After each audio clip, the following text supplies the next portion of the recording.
Recently realized that bad parenting is not when parents do not let you make decisions. I think, of course, that's one facet of it where parents should allow you to have that freedom to choose the kind of life that you want to live, to conduct your choices as per your own autonomy and what you want to do in your life, even it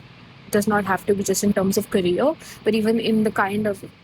way you want to make friendships or how you want to show up in your life on just day-to-day basis.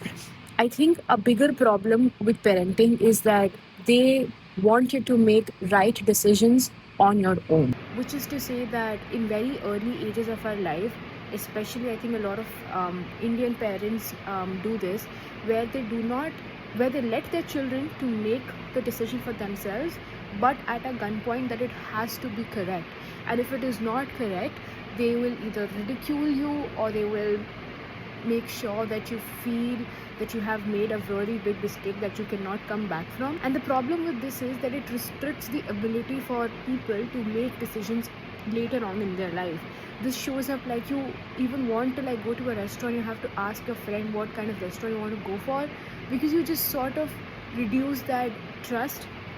that you have on your own self and the kind of reliance that you want to build with your own self, and that credibility gets lost early on in life because your parents or people around you made you feel that the things that you did wrong were so